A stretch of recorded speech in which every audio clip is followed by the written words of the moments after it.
উম্মতের মধ্যে এমন একটা সম্প্রদায় হবে, তারা কি করবে? তারা নগ্নতা হয়ে চলবে। তারা মসজিদ থেকে বেরিয়ে আসছি, একজন মাতালের সাথে তর্ক লেগেছে, মসজিদের মুসল্লিদের মধ্যে ডিভাইডেড হচ্ছে, মাতালের দিকেও আপনারা সাপোর্ট করছে। একজন মাতাল, কেন এটা হবে? কেন এটা হবে? আল্লাহ রাসূল কি তাই আমাদের শিক্ষা দিয়েছেন? তাই কি আমাদের বলেছেন? না। আল্লাহ রাসূল হুজুর করিম সাল্লাল্লাহু আলাইহি সাল্লাম বসে আছেন, সাহাবায়ে কেরাম বসে আছেন। এমন সময়ে একজন সাহাবার একটা ছেলে হাঁটি হাঁটি পড়ি পড়ি অবস্থা, হেঁটে হেঁটে কোনো রকমে পিতার কাছে এলো। বিশ্বনবী বসে থাকা অবস্থা বিশ্বনবী দেখছেন যে ওই বাচ্চাটা যখন ওই গার্জেনের কাছে এলো, সাহাবা বাচ্চাটাকে তুলে তার গালে একটা চুমু দিলেন আর পাশে তার কোলে বসিয়ে দিলেন। আর একটু মিনিট পরে আরেকটা তার কন্যা হাঁটি হাঁটি পড়ে পড়ে এইরকম ভাবে তার বাচ্চা ওই গার্জেনের কাছে এলো। গার্জেন বাচ্চাটাকে তুলে আরেক হাতে বসিয়ে দিলেন, তাকে চুমু দিলেন না। বিশ্বনবী হুজুর আকরাম সাল্লাল্লাহু আলাইহি ওয়াসাল্লাম ওই সাহাবাকে উদ্দেশ্য করে বলছেন, ও সাহাবা, এই বাচ্চাটা কার?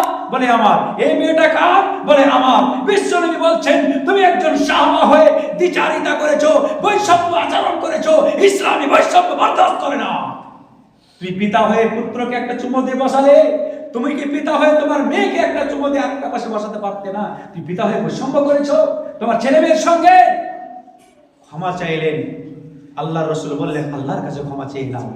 এই দৃষ্টি ইসলাম শিক্ষা আমাদেরকে দিয়েছে। কে শিক্ষা দিয়েছে? ইসলাম। বিশ্বনবী হুজুর করিম সাল্লাল্লাহু আলাইহি সাল্লাম নগ্নতা, বিশ্বনবী সাল্লাল্লাহু আলাইহি সাল্লাম নগ্নতা, বিশ্বনবী সাল্লাল্লাহু আলাইহি সাল্লাম পর্দাহীনতা এবং বাদ্যযন্ত্র যে গান বাজনা বাজে এইগুলোকে হারাম করেছে। যদি পারমিশন থাকলো তাহলে আমরাও তো করতাম, পারমিশন থাকলে আমরাও করতাম। বিশ্বনবী হুজুর করিম সাল্লাল্লাহু আলাইহি ওয়াসাল্লাম বলেছেন, আমার উম্মতের মধ্যে এমন একটা সম্প্রদায় হবে, তারা কি করবে? তারা নগ্নতা হয়ে চলবে। তারা কি করবে? পুরুষেরা আপনার রেশমের বস্ত্র পরিধান করবে, আর কি করবে? তারা মদ পান করবে এবং কি করবে? বাদ্যযন্ত্র, তারা গান বাজনায় মেতে থাকবে। এইগুলোকে হারাম করা হয়েছে, কিন্তু তারা এইগুলোকে হালাল মনে করে ব্যবহার করবে। বর্তমানে তাই হচ্ছে কিনা? বর্তমানে তাই গান বাজনাটা হালাল, হারাম না হারাম? গান বাজনাটা হালাল না হারাম?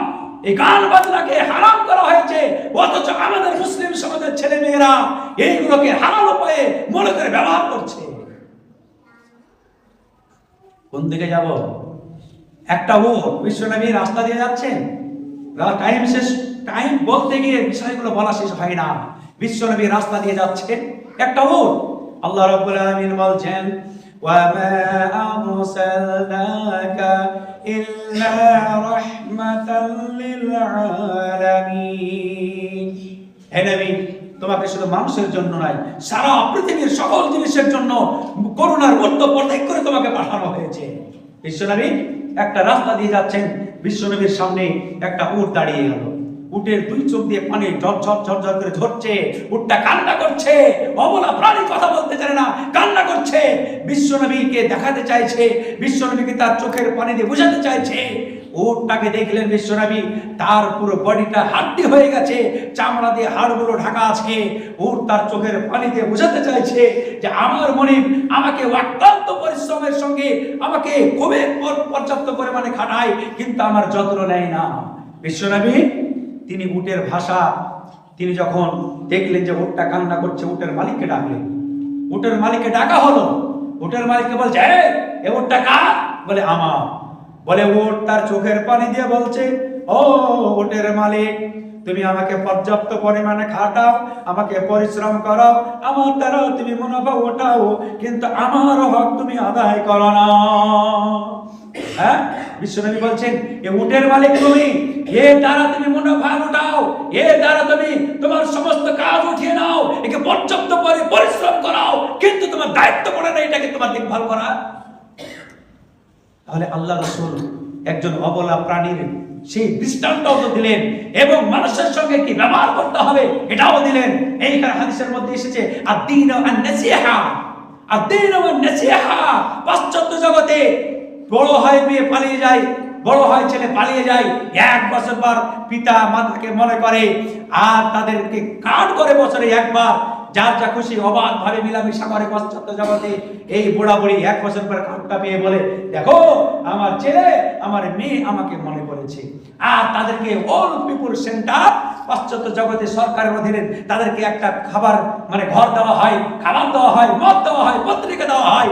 এইভাবে তাদের জীবন যাপনের আপনার ঐতিহ্য চলে। কিন্তু ইসলাম বলেছে কি আদ-দীন ওয়ান নাসিহা, মুসলিম মানে ভালোবাসা, ইসলাম মানে ভালোবাসা, ইসলাম মানে মহব্বতে ঘেরা। একটা মুহূর্ত, একটা সেকেন্ড, একটা ঘন্টা, একটা মিনিট, একটা মাস, একটা বছর একজন মুসলমান আরেকটা মুসলমানের সঙ্গে সম্পৃক্তি বজায় রেখে চলে না চলে। বলুন, মাকে কি করে ভালোবাসতে হবে, পিতাকে কি করে ভালোবাসতে হবে, ছেলে মেয়েকে কি করে ভালোবাসতে হবে, প্রতিবেশীর হক কিভাবে আদায় করতে হবে, ইসলামে শিক্ষা দিয়েছে না দেয় নাই? দিয়েছে না দেয় নাই? অথচ আমরা বর্তমান সময়ে আপনাদেরকে বলবো, এখনো যারা মুরাদ আছেন, যারা বিচারক আছেন, আপনাদেরকে অবশ্যই পাকড়াও হতে হবে। আলেম যিনারা আছেন, আপনারা বরদাস্ত করবেন না। একটা দল গঠন করুন, একটা সুন্দর দল গঠন করুন। আপনার সমাজে, আপনার এলাকায় যারা বাদ্যযন্ত্র বাজাচ্ছে তাদের ব্যাপারে স্টেপ নেন, তারা কেমন করুন।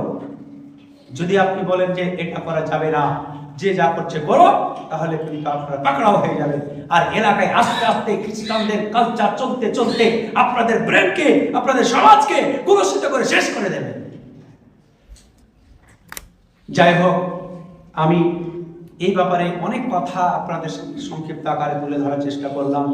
যদি বলার মতো ভুল ত্রুটি হয় আপনারা ক্ষমা করে দিবেন। আল্লাহর কাছে দোয়া, হে রব্বুল আলামিন, আমরা যেন একমাত্র কোরআন এবং হাদিসকে সামনে রেখে আমাদের জীবন অতিবাহিত করতে পারি। আমরা যেন খারাপ কাজ থেকে বাঁচতে পারি। সকলে বলুন আমিন। আমরা